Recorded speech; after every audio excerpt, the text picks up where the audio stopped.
Number two, we're moving to Intel. Intel's comeback, the Core Ultra revival. So we've been negative on Intel the past couple of weeks. They've had a massive problem with their 13th and 14th generation i7 and i9 processors. That's the high end of their consumer line. It's what you'd put in a really strong desktop or a gaming laptop. And they've had massive reliability problems. They're also facing competition from Qualcomm that makes something called ARM processors. The Intel and AMD processors work on the x86 architecture. Qualcomm is the ARM architecture. It's their ARM processors. And the reason Qualcomm is such a threat is because their chips have been optimized for mobile things like cell phones. And so they have really long battery life, and they're fast and good at handling graphics. However, in the case of Intel, they've just come out with something that looks fantastic.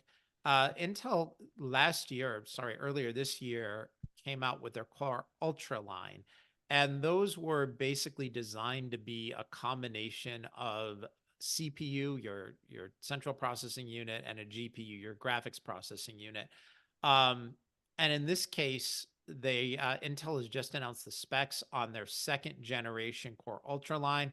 That's going to start coming out. You'll start seeing those in stores in the next couple of months.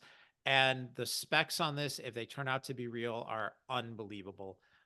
It's their Core Ultra 200V line. These processors supposedly have 20% better performance per watt compared to Qualcomm Snapdragon chips. They use 50% less power, 50% less power than the predecessor chip. That's the Intel chip. So what we're going to be seeing, hopefully, are new laptops where you could have a battery life in the 15 to 20 hour range, similar to using a cell phone. A typical laptop now gets about 5 hours, maybe 8 if you're using it, light and keep the screen dim. So we're looking at somewhere in the neighborhood of a tripling of battery life. And the big thing now from Microsoft, they have their Copilot Plus designation, and for something like that, they refer to an NPU. It's their neural processing unit, and I forget the number, Rob, but I think it's you need 40 or 45 trillion operations per second, which is a jaw-dropping number. The new Intel chips handle 48 trillion operations per second. So basically what that means is if these things work as well as Intel says they do, and when they come out, you will be able to handle AI applications on your laptop. The reason that's a big deal is right now most people have to use cloud-based applications, and that's fine as long as you're not doing anything that's too sensitive. In the case of a lot of AI applications, though, you are showing those large language models, you're showing the AI model your internal data, your personal or professional, your corporate data.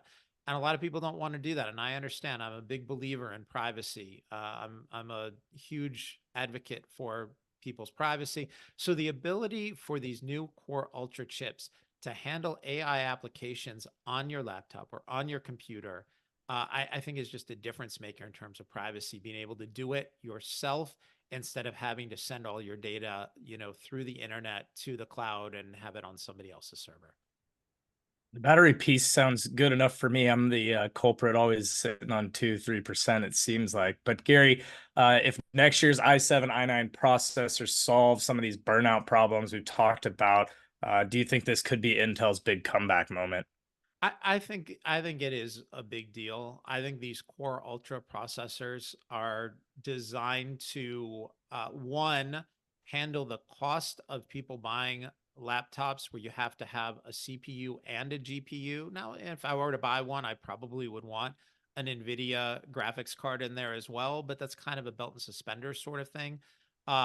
So being able to have it on one processor instead of needing to buy a separate NVIDIA GPU, I think will save people some money. I think people like the better battery life. The alternative is they could use a smaller battery and maybe take some weight off of the computer. That's kind of a big deal in the laptop market. I know my laptop, which I like a lot, and has both an Intel processor and an NVIDIA GPU in it, It's heavy. It weighs more than 4 pounds. And, you know, I travel a lot. It's the kind of Yeah. thing that enough electronics in your bag, enough chargers, it'll make your bag pretty heavy when you're carrying it through half a dozen airports on a trip. So, you know, I think something like this could be a good deal. I've also heard some good things about Intel's next generation i7 and i9 processors.